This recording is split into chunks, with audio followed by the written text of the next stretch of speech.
বলছি তাহলে এটা প্রমাণিত হয়ে গেল যে রেড রোডে একদিনের নামাজ পড়লে নাকি ট্রাফিক আইন ভঙ্গ করা হবে, বা এরকম কিছু ট্রাফিকের জন্য, যানজটের জন্য ওখানে নামাজ পড়া দেওয়া যাবে না। তো তাহলে 7 দিন ধরে ওখানে কি করে যোগা হবে?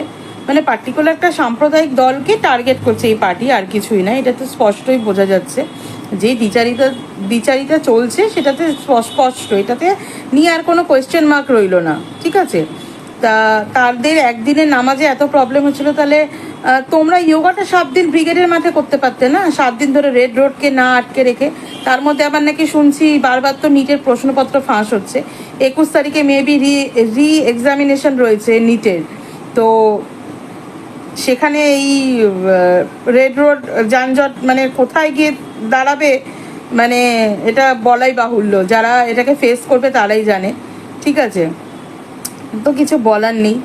এদিকে 40 লক্ষ টন কয়লা, কোনো মানে হুদিস নেই ঠিক বলতে। রাজ্য আর কেন্দ্রের যৌথ উদ্যোগে আর কি এই ঘটনাটা ঘটেছে। এদিকে রাম মন্দিরের তহবিল থেকে কোথাও দিচ্ছে 200 কোটি, কোথাও দিচ্ছে 750 কোটি। জানি না আসল মানে যারা পেয়েছে বা যারা এটাকে লুটেছে তারাই জানবে ওটা কত কোটি ছিল। তো কিছু বলার নেই, এগুলো খালি দেখতে হবে এখন। ঠিক আছে, এখনো দেখতে হবে এগুলো, এখনো মুখ বুজে সহ্য করতে হচ্ছে, কিছু বলার নেই। মমতা বন্দ্যোপাধ্যায় তৈরি করা হচ্ছে কি হতো না, দুয়ারে সরকার। এই নিয়ে প্রচুর কিছু মানে কথা হয়েছে, দুয়ারে সরকার, দুয়ারে এই দুয়ারে ওই। তা ওইটাকেই আবার নাম দিয়েছে কি জনকল্যাণ শিবির।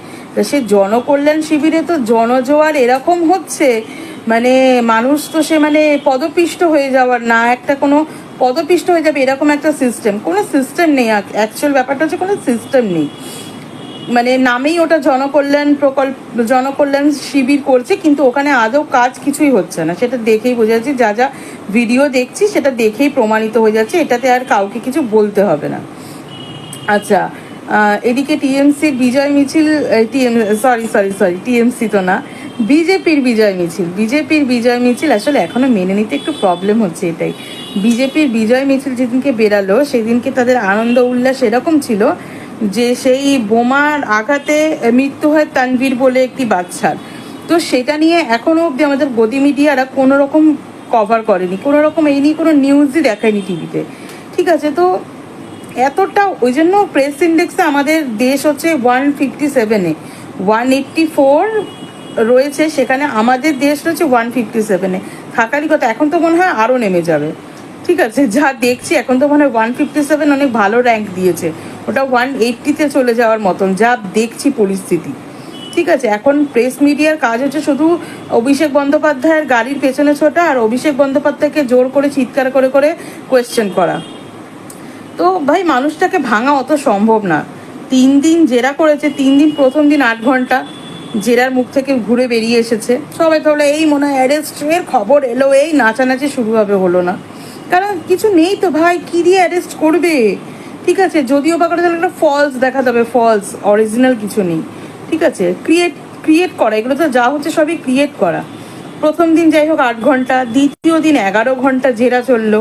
আচ্ছা, তৃতীয় দিন হচ্ছে 6 ঘন্টা জেরা চললো। মানে 24 ঘন্টার মধ্যে 72 ঘন্টার মধ্যে প্রায় 23 ঘন্টা জেরা চলেছে। 72 ঘন্টার মধ্যে 23 ঘন্টা জেরা করে কাটিয়েছে। মানে এই চলছে এখন।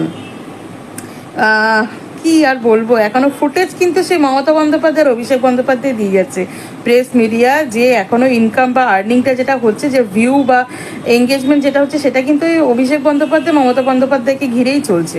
ঠিক আছে, সে যে যতই ঝাড়ু হাতে নিক, মঞ্জুলিকা সেরে ঝাড়ু হাতে নিয়ে ঘুরুক, প্রেস কিন্তু ওখানে বেশি দেখাচ্ছে না। এখনো সেই মমতা বন্দ্যোপাধ্যায়, অভিষেক বন্দ্যোপাধ্যায়। তো কিছু তো বাত আছে বাবা, বললে তো আর হবে না।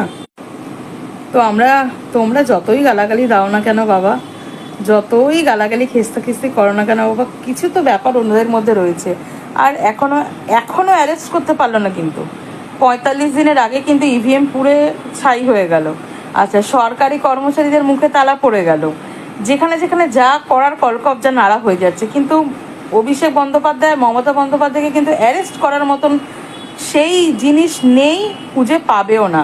আর যদি বা ভুল ভবিষ্যতে কোনোদিন অ্যারেস্ট করে, তাহলে সেটা বোঝাই যাবে যে ওটা পুরো সাজানো ঘটনা, যেটাকে বাস্তবায়িত করছে। ঠিক আছে, চলো টাটা আজকের মতন। কালকে আবার দেখা হবে, চেষ্টা করব দেখা করার, কথা দিতে পারছি না। ওকে, চলো, বাই।